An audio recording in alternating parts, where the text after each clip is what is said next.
Sua misericórdia se renova, sua misericórdia se renova e faz tudo novo, faz tudo novo.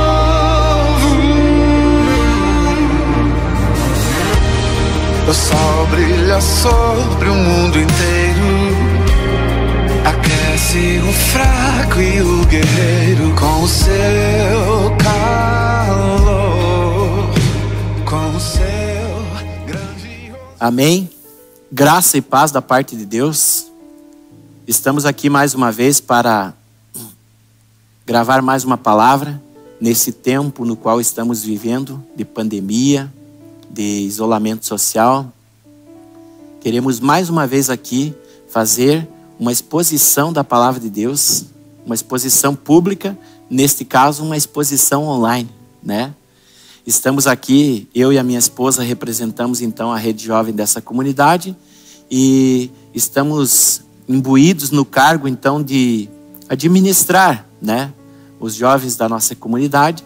E como é uma coisa gravada e que vai para o ar e vai online, eu quero dizer a todos então que vão assistir, que Deus realmente possa derramar sobre a tua vida graça, amor, misericórdia, e que você sempre que ouvir uma palavra, seja de quem for, você faça um filtro nas escrituras sagradas.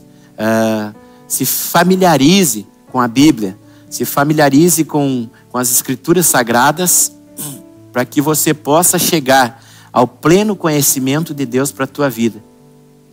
Se eu tivesse que dar um tema para essa palavra que eu quero compartilhar aqui nessa noite, eu diria que é o seguinte: volte para casa. Volte para casa. Jovem, adulto, pai, mãe, filho, volte para casa. Se há um tema do qual eu quero falar nessa noite, seria esse. Eu quero que, para que você entenda aonde eu vou falar, um texto bíblico muito conhecido de todos. Só eu já devo ter escutado umas 30 ministrações em cima desse texto. Mas é um texto no qual Jesus Cristo de Nazaré, o Filho de Deus, ele nos ensina algo muito precioso sobre o reino de Deus. E é sobre esse texto que eu quero explanar nessa noite.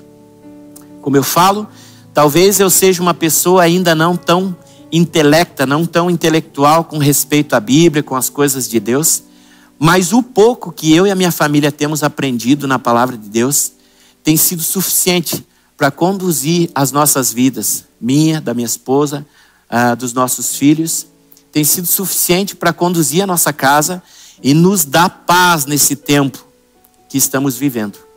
E diante disso eu quero dizer para você que os textos aqui vão nos mostrar isso. Nós podemos buscar inúmeras respostas, buscar inúmeras falas, mas só um caminho nos leva à verdade ou ao Evangelho de Jesus Cristo. Somente um caminho, que nós chamamos de a palavra de Deus, que é a Bíblia. E essa, pelo menos aqui no Brasil, ela não é restrita em nenhuma residência.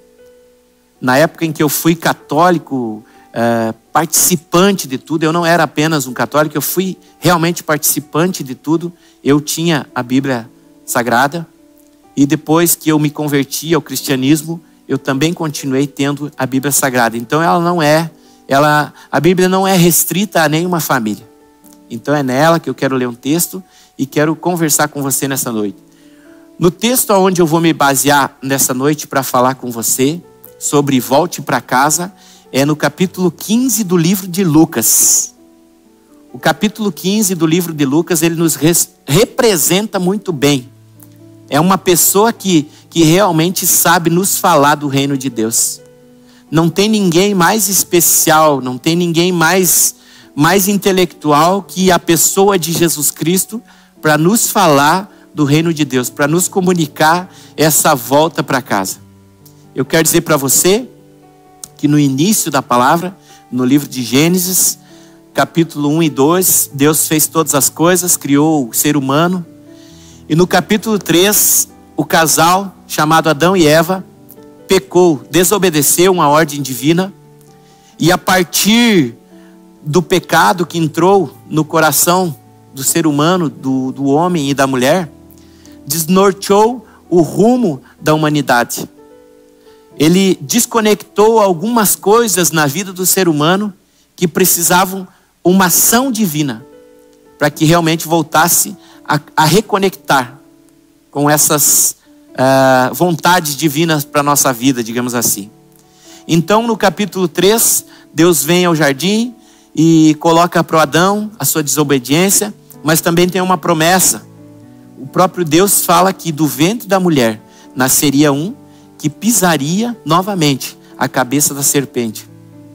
Desde o livro de Gênesis, no decorrer de toda a história bíblica, nós viemos então compreendendo que a natureza do homem se tornou perversa, que houve uma disfunção muito grande no intelecto do ser humano. E chegamos no livro de Mateus, capítulo 1, 2, 3, aonde o Espírito de Deus visita Maria, e ela então fica grávida. A luz do Espírito Santo então ministra ao coração de Maria e de José que eles teriam um filho, e esse filho se chamaria Deus conosco. Esse filho religaria de volta o ser humano a Deus. A desobediência do homem no início, através do primeiro casal, ele faz com que esse filho então reconecte, digamos assim, religue o homem de volta com Deus. E aí, no decorrer desse tempo, se nós prestarmos atenção em nós mesmos, nós vamos entender que nós queremos ouvir muitas coisas a respeito de Deus, do que Deus pode fazer pelas nossas vidas, do que Deus pode fazer pela nossa casa, do que Deus pode fazer pela nossa família. Mas quando o Evangelho de Jesus Cristo, ele nos alcança e ele quer falar conosco a respeito da nossa natureza, a respeito da nossa vida que houve essa disfunção, e esse Jesus Cristo, então, agora ele quer reorganizar a nossa vida, ele quer reorganizar a nossa natureza. Quando se trata disso, nós preferimos ter as nossas próprias respostas, e nós buscamos em inúmeras situações ter respostas, então, que sejam coerentes com aquilo que nos agrada. Eu torno a dizer a você que na maioria das vezes nós queremos apenas aquilo que satisfaça o nosso ego, satisfaça a nossa casa. Tudo que é confronto para nós se torna uma pedra de tropeço, digamos assim, para as nossas vidas. Então, assim como conosco não é diferente, naquela época era exatamente o que acontecia. Mas, porém, tem um seguinte: Jesus Cristo nunca se recusou, preste atenção, Jesus Cristo nunca se recusou a sentar-se em meio a pecadores. Jesus Cristo nunca se recusou a fazer isso. Só que toda vez que ele sentava no meio dos pecadores, ele anunciava o reino do Pai. A sua fala, a sua vida, as suas práticas era anunciar o reino do Pai. E isso despertava inúmeras situações no coração das pessoas. E nós vamos ver então, no início do capítulo 15, diz assim: a ovelha perdida.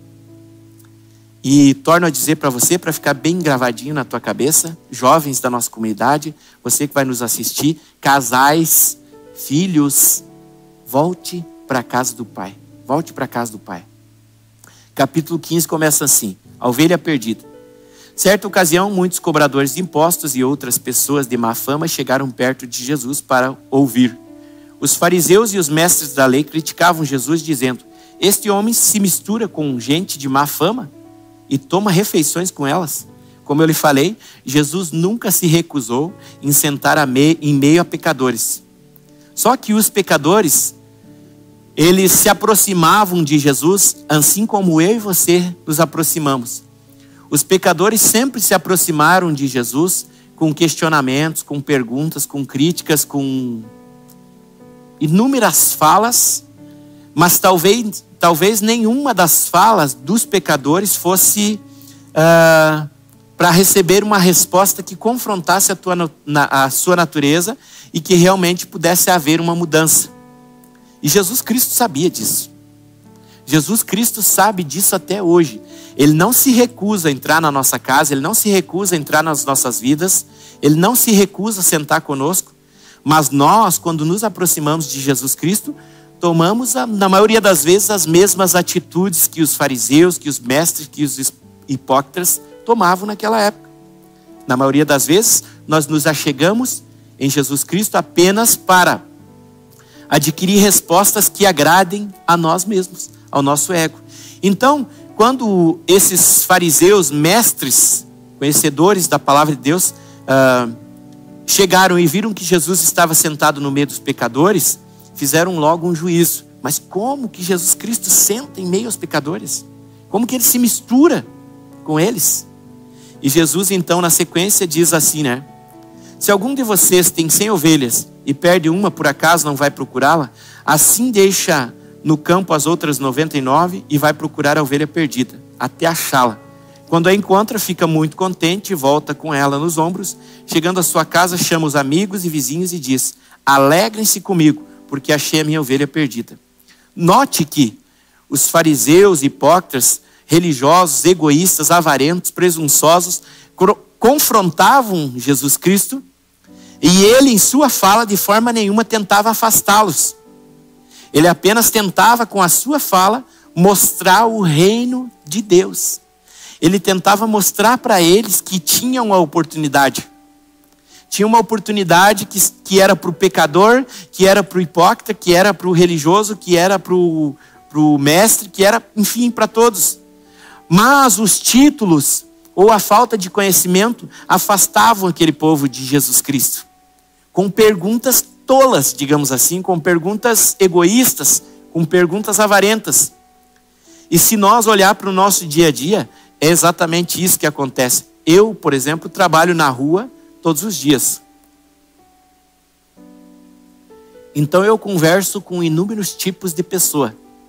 E por saber que Deus tem transformado algumas coisas na minha casa, eu tento anunciar aos meus amigos esse reino de Deus. E quando nós nos aproximamos de alguém e falamos do reino de Deus, as pessoas logo já metem uma mão em nossa frente e dizem assim: não venha me falar de igreja, não venha dizer que a minha religião está errada, porque o que importa é que o nosso Deus é igual. Então, na maioria das vezes é um confronto assim, né? O nosso Deus, o que importa é estarmos servindo o mesmo Deus, buscando o mesmo Deus, orando para o mesmo Deus. Realmente, tem até uma canção que fala que Deus é o mesmo, que Deus não muda. Se a doença vier, Ele é Deus. Se não vier, Ele é Deus. Se curado eu for, Ele é Deus. Essa canção representa exatamente isso que eu quero falar. Independente da igreja que eu frequento, independente do lugar que eu deposito a minha fé, independente da crença religiosa que eu tenha, o Deus é o mesmo. Mas o que Jesus estava querendo dizer aqui é que na chegada de Jesus Cristo, Ele tem que ajeitar tudo que foi desagrupado nas nossas vidas por conta do pecado e tentar religar novamente nós a Deus, o Pai. E é aí que eu digo: volte para casa. E você vai entender mais na sequência. No final, entre o versículo 7 do capítulo 15 de João, Jesus diz uma coisa muito importante, que é onde eu quero chegar. Pois eu lhes digo que assim também vai haver mais alegria no céu por um pecador que se arrepende dos seus pecados do que por 99 pessoas boas que não precisam se arrepender. Note aqui entra o questionamento, que muitas vezes quando pessoas sérias, cristãos de verdade, tentam falar sobre o reino de Deus para você, você, por conhecer inúmeras seitas religiosas, já coloca uma placa na frente e diz assim: o importante é servirmos o mesmo Deus. Aqui Deus e o Evangelho não está fazendo, Jesus Cristo não está pedindo que lugar você frequenta, qual é que é a tua crença de fé.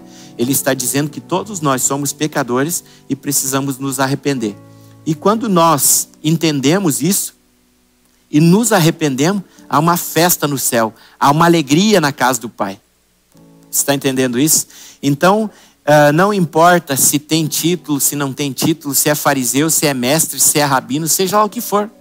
O Evangelho, o objetivo do Evangelho, do reino de Deus, é alcançar todo o nosso coração. é purificar toda essa natureza que foi contaminada pela desobediência do primeiro casal. E essa desobediência chegou até nós. E nós vivemos isso. Há uma disfunção pecaminosa em nosso coração. Há uma disfunção quando nós queremos perguntar algo para Jesus. É necessário que nós seja crítico. É necessário que nós tenha perguntas. Mas não é importante que Jesus tenha que responder tudo aquilo que nós achamos coerente. Na sequência do texto, ele fala da moeda perdida. E eu quero me antecipar para chegar no principal texto que eu quero. E no final da parábola da moeda perdida, Jesus torna a dizer assim, ó: pois eu digo a vocês que assim também os anjos de Deus se alegrarão por causa de um pecador que se arrepende dos seus pecados. Dito essas duas parábolas, para aquelas pessoas que estavam ali, para os pecadores que estavam ali, pelo que eu entendi aqui no texto, eles ainda assim não tinham entendido o que era o reino de Deus, ou qual é que era essa casa que Jesus estava falando para eles retornar. Então Jesus, na sequência, a partir do versículo 11, entra com a parábola do filho perdido. E aqui eu vou ir lendo e quero ir fazendo pausas em alguns versículos para comentar. A parábola do filho perdido diz o seguinte: e Jesus disse ainda: um homem tinha 2 filhos. Certo dia o mais moço disse ao pai: pai, quero que o Senhor me dê agora a minha parte da herança. Quero tecer um comentário aqui. Quero tecer um comentário bem raso juridicamente, só para nós entender uma coisa.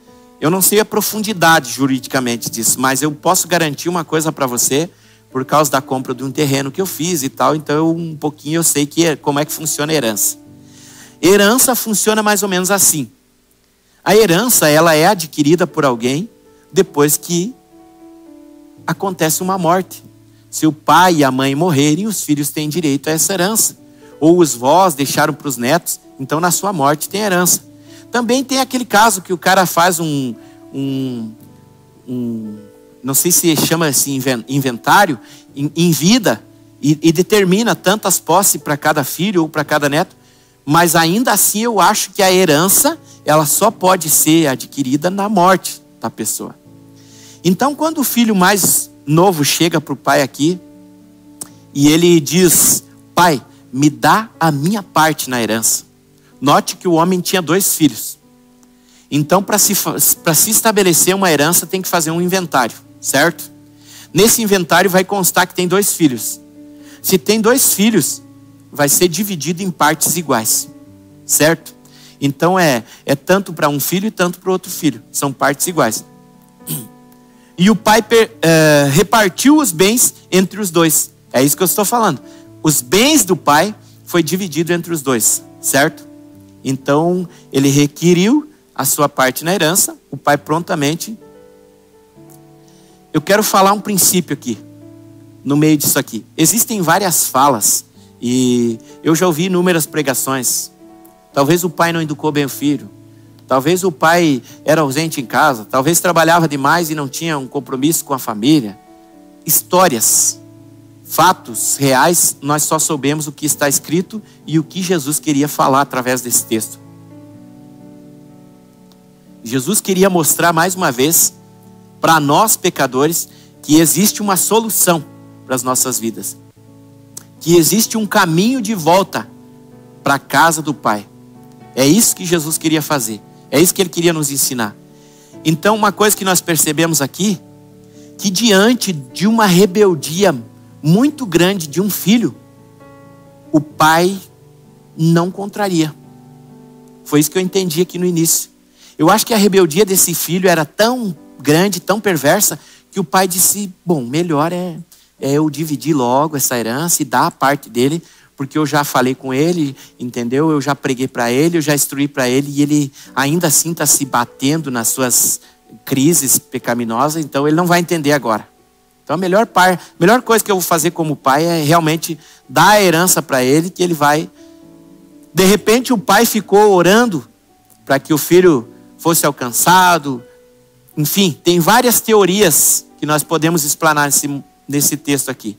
Mas a principal delas é: o pai então se coloca numa posição de defunto, isso mesmo, e divide em partes iguais os 2 filhos. Poucos dias depois, então, o filho mais moço juntou tudo que era seu e partiu para um país que ficava muito longe. Ali viveu uma vida cheia de pecado e desperdiçou tudo o que tinha. O rapaz já havia gastado tudo quando houve uma grande fome naquele país e ele começou a passar necessidade. Aqui é outro ponto interessante. Às vezes, a circunstância da vida pode nos trazer de volta para a realidade.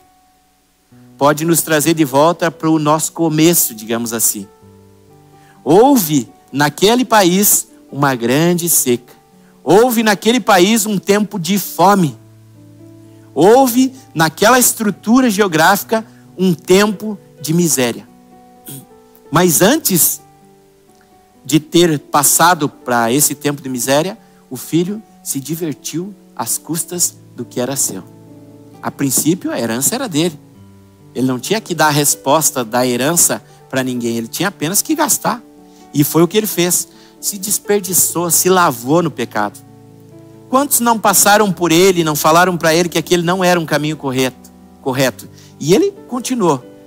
O rapaz então havia gastado tudo quando houve esse tempo de sequidão. Versículo 15. Então procurou um dos moradores daquela terra e pediu ajuda. Este o mandou para a fazenda a fim de tratar os porcos. Ali com fome ele tinha vontade de comer o que os porcos comiam, mas ninguém lhe dava nada.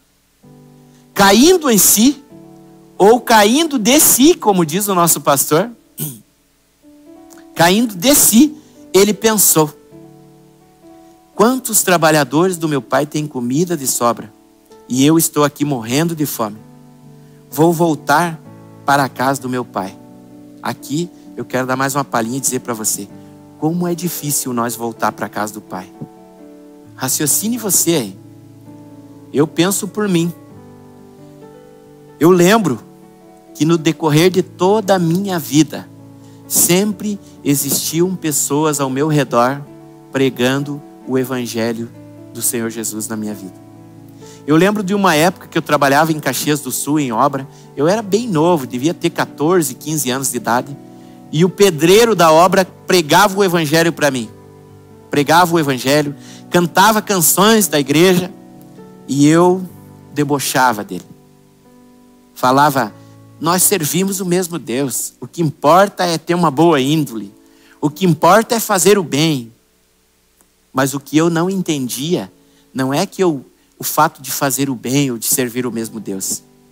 O fato era que Jesus queria entrar na minha vida e me ensinar a respeito do reino do Pai verdadeiro. Reorganizar a minha vida.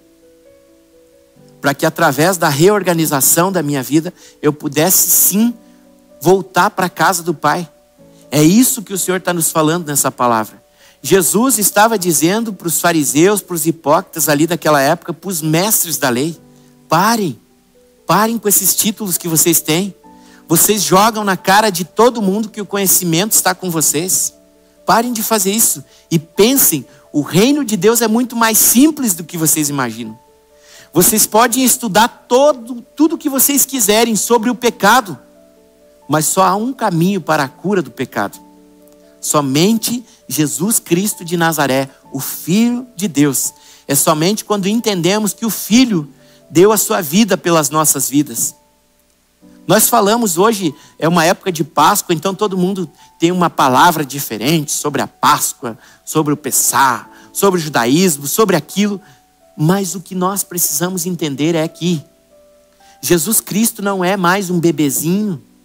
Jesus Cristo não é mais um bebezinho que vai ser crucificado, que vai ser morto, que vai ressuscitar domingo. Isso já aconteceu. Jesus Cristo estava confrontando isso no capítulo 15, no início do capítulo 15, na vida dos mestres dos fariseus. Eles tinham os seus, até os dias, hoje nós santificamos, eles tinham as suas idolatrias. Preste atenção, aconteceu algo muito na minha vida nessa semana e eu agora lembrei aqui, divino. Vou fazer aqui uma colocação para você entender como Deus é maravilhoso. Eu cheguei na casa de um cliente para trabalhar essa semana E eu reparei que em cima da mesa da sala dele existiam vários, como é que se chama? Não é certificado, aquelas fotos que quando nós temos uma formatura, fica aquelas fotos ali em cima da mesa. Existiam vários quadros. E eu pensei, deve ser toda a família formada, né? Que legal. Aí quando eu cheguei mais perto, assim que eu comecei a reparar, eram as formações acadêmicas de uma única pessoa. Administração, contabilidade, psicologia. Olha, eu não lembro assim de mentalidade, mas tinha mais de 5.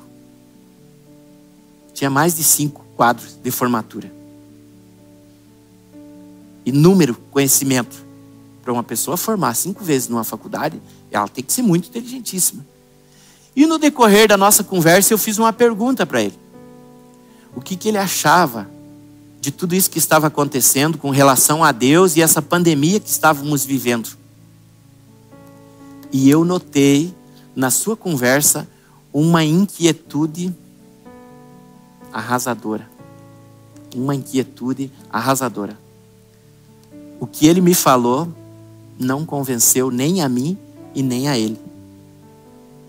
Sabe por quê, querido? No início do capítulo, nota aqui, quem chega e confronta Jesus Cristo na sua simplicidade. Quem é que confrontou Jesus Cristo na sua simplicidade? Foram os fariseus. Sabe o que é um fariseu e um mestre daquela época? Tem todo o conhecimento que eu e você nem conseguimos imaginar. São pessoas extremamente cultas, cheias de conhecimento. Mas quando a simplicidade do reino de Deus chegou nessas vidas, o que eles queriam fazer? Vamos perguntar e vamos desmascarar. Vamos destruir, vamos confrontar. As perguntas das pessoas daquela época para Jesus Cristo nunca foram perguntas para entender a sua própria natureza, para que Deus pudesse religar elas novamente no reino dos céus. As perguntas delas sempre foram com intenção maléfica, com intenção carnal, com intenção destrutiva. E Jesus Cristo, mesmo assim, não deixou de sentar no meio dos pecadores. Pelo contrário, ele aproveitava os momentos e foi anunciando a vontade de Deus para eles. Então, no decorrer dessa pergunta, eu falei assim: meu querido, deixa eu te falar uma coisa. Eu creio em Deus, creio na Bíblia, eu creio na vontade de Deus para a minha vida e para a tua vida. E mesmo em meio à pandemia, eu tenho paz de espírito. Não porque eu sou melhor que alguém, mas porque o Espírito Santo de Deus nos faz ter paz nesse tempo. É um detector para nós entender se nós já estamos de volta na casa do Pai ou não. Fugiu da nossa realidade, queridos. Fugiu da realidade humana dar uma resposta sobre qualquer coisa nesse planeta. Fugiu da realidade humana. Os melhores discursos hoje, eles podem ser aproveitados ou não, porque tudo está nas mãos de Deus. Talvez nós possa concordar que somente um ser possa dar a solução para a humanidade. Deus em Jesus Cristo de Nazaré, no sacrifício da cruz. Num sacrifício que não está se repetindo hoje e sábado e domingo. Num sacrifício que já existiu. E Jesus Cristo já foi ressuscitado. E era Ele quem estava pregando aqui nesse tempo. Na sequência do texto, então, para nós entender, vou me empolgando porque o texto é muito amplo de conhecimento e realmente revela a natureza divina para nós, a Bíblia. Então, a partir do verso 18, diz assim: vou voltar para a casa do meu pai e dizer: Pai, pequei contra Deus e contra o Senhor. Para uma pessoa chegar nesse entendimento, nessa maturidade de dizer: Pai, vou voltar para casa, eu reconheço que eu tenho que voltar para casa, eu reconheço que eu tenho que falar para o meu pai e para Deus que eu pequei contra eles. Aqui, o orgulho da natureza do filho já tinha sido vencido. Enquanto eu e você não se permitir que essa soberba, que essa arrogância que existe dentro do nosso coração seja dominada pelo Espírito de Deus e Ele quebrante o nosso coração a ponto de nós reconhecer: falhei, pequei contra Deus, pequei contra o meu pai, pequei contra minha esposa, pequei contra meu filho, pequei contra minha família. Eu reconheço e quero voltar para casa, quero voltar a religar esse reino de Deus. Enquanto nós não largarmos todo esse orgulho, essa confissão não sai dos nossos lábios. Mas quando eu e você entendemos a natureza divina em nossas vidas, assim como Jesus estava nos dando uma oportunidade naquela época e hoje também, quando nós caímos de si, quando nós caímos em si, nós entendemos: eu errei, eu estou errado, então eu preciso me arrepender. E na sequência diz assim: e não mereço mais ser chamado de seu filho, me aceite como um dos seus trabalhadores. Então saiu dali e voltou para a casa do pai. Depois do arrependimento, nós traçamos um caminho de volta. No caminho de volta, meu querido, eu quero dizer uma coisa para você muito importante. Quando nós caímos de si, nós achamos que vamos voltar e vai ser tudo maravilha. E pode ser, mas vai ter enfrentamentos também na nossa vida. Mas o fator principal é o seguinte: quando você retornar para Deus, quando você retornar para o Pai, não desista. Continue confessando a tua natureza, continue confessando a tua vida a Jesus Cristo de Nazaré. E deixe que Ele faça essa obra maravilhosa que aconteceu na vida do filho pródigo. Então, na sequência, saiu dali e voltou para a casa do pai. Quando o rapaz estava longe da casa do pai, o avistou. E com muita pena do filho, correu e o abraçou e o beijou. Recebeu. E o filho disse: pai, pequei contra Deus e contra o Senhor, e não mereço mais ser chamado de seu filho. Mas o pai ordenou aos empregados: depressa, tragam a melhor roupa, vistam nele, põem um anel no dedo dele e sandálias nos seus pés. Também tragam e matem bezerro gordo. Vamos começar a festejar, porque este meu filho estava morto e viveu de novo, estava perdido e foi achado. E começaram a festa. Então o filho mais velho estava no campo. Quando ele voltou e chegou perto da casa, ouviu as músicas e o barulho de dança. Então chamou o empregado e perguntou: o que é que está acontecendo? O empregado respondeu: o seu irmão voltou para casa vivo e com saúde. Por isso seu pai, com muita alegria, mandou matar o bezerro gordo. O filho mais velho ficou extremamente zangado e não quis entrar. Então o pai veio para fora e conversou com ele para que entrasse. Mas ele respondeu: faz tantos anos que trabalho como um escravo para o Senhor e nunca desobedeci a uma ordem sua. Mesmo assim, o Senhor nunca me deu nem ao menos um cabrito para eu fazer uma festa com os meus amigos. Porém, esse seu filho desperdiçou tudo o que era do Senhor, gastando dinheiro com prostitutas, e agora ele volta, e o Senhor manda matar um bezerro gordo. Então o pai respondeu: meu filho, você está sempre comigo, e tudo o que é meu é seu. Mas era preciso fazer esta festa para mostrar a nossa alegria, pois esse seu irmão estava morto, e viveu de novo, estava perdido e foi achado. Preste atenção num detalhe muito importante em todo o decorrer desse texto. Note que o filho rebelde, que seria o filho mais novo, digamos assim, eu vou traçar isso aqui para ele. O filho que se rebelou, que saiu de casa, toda vez que ele se aproxima do pai, ele trata o seu pai como pai. Você notou isso? Preste atenção para ver. Ele chega para o pai e diz assim: pai, me dá o que é meu, eu quero ir embora. Depois ele vai embora, gasta tudo. Quando dá a seca, o que é que ele lembra? Bah, na casa do meu pai eu tinha tudo. Quando mais para frente ele retorna para a casa do pai, ele chega no pai e ele novamente diz: pai, pequei contra ti e contra Deus. Agora note uma coisa no filho mais velho: em nenhum momento ele se direciona para o seu pai e o chama de pai. Então nós precisamos entender uma coisa: existem duas naturezas aqui, que nós podemos dizer que foram duas pessoas, como Jesus citou, como essa natureza desses dois filhos pode estar as duas dentro de nós, do nosso coração. Nós ainda não entendemos que Deus é nosso Pai. Ou muitas das vezes nós vivemos em ambientes religiosos, achamos que estamos reconhecendo o nosso Pai como Pai, e na maioria das vezes não. Assim foi a natureza do filho mais velho. Ele chega para o pai e diz assim: aquele seu filho, ele sabia que ele era pai do outro filho que era irmão dele, então automaticamente era pai dele também. Mas era tão forte a religiosidade dentro do seu coração, era tanto orgulho dentro da sua natureza de mestre, era tanto orgulho dentro da sua natureza de hipócrita, de fariseu, que ele não conseguia admitir que o pai dele era pai dele. É o que o texto está dizendo, e Jesus deixou muito claro.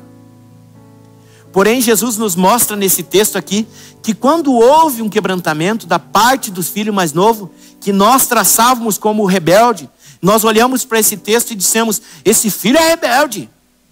Queridos, muitas vezes as pessoas estão no nosso meio, dentro da nossa casa, e são rebeldes em silêncio, e nós não a vimos. Mas quando o pai confronta, dizendo, filho, você estava comigo esse tempo todo?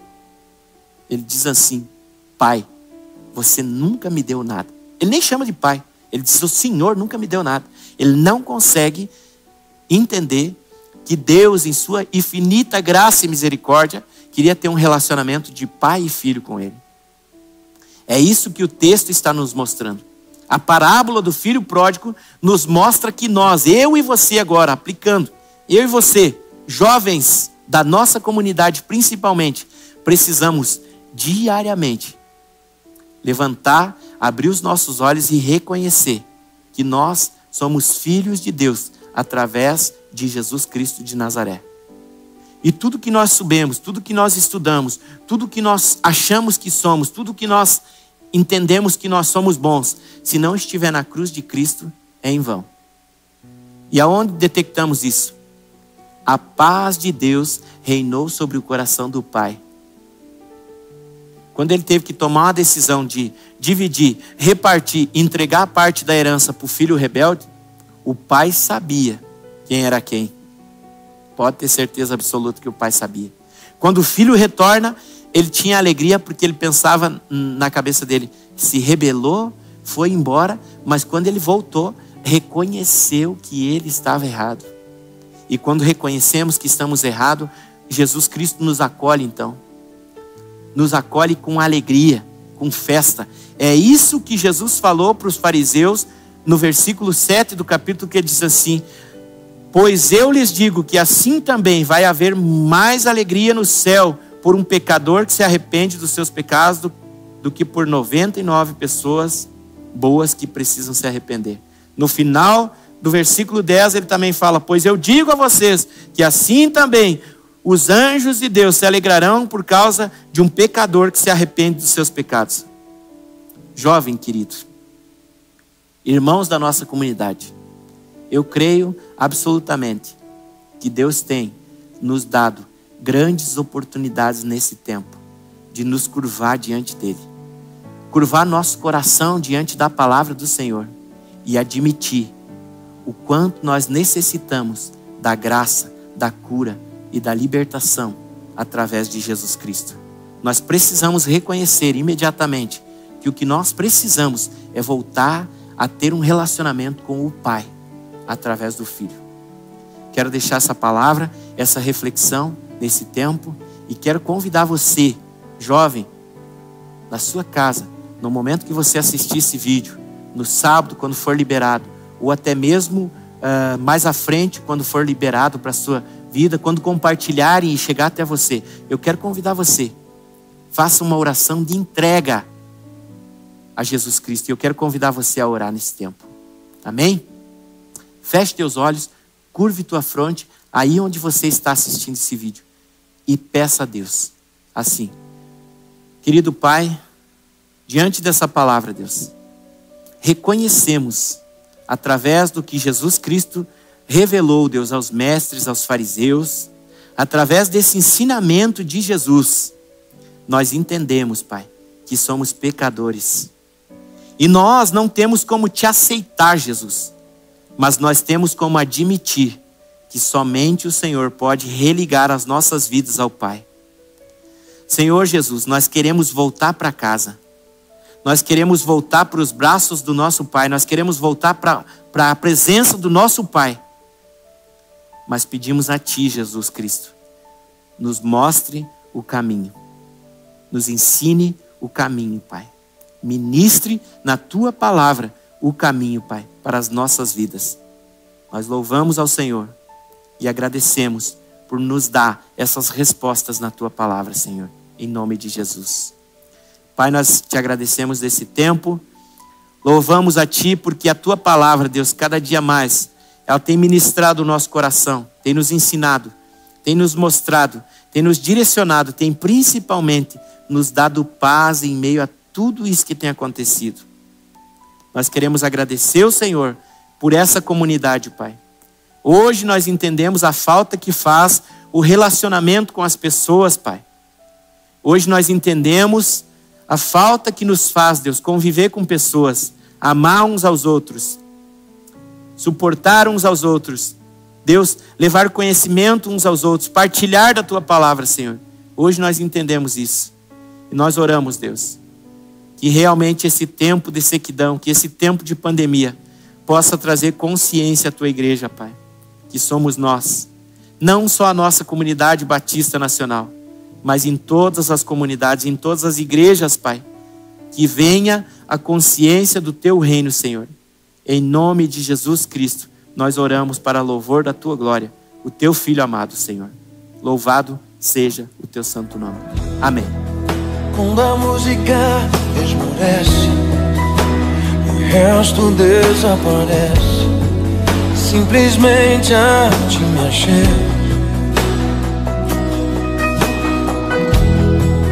Ansiando oferecer algo de valor pra abençoar Teu coração.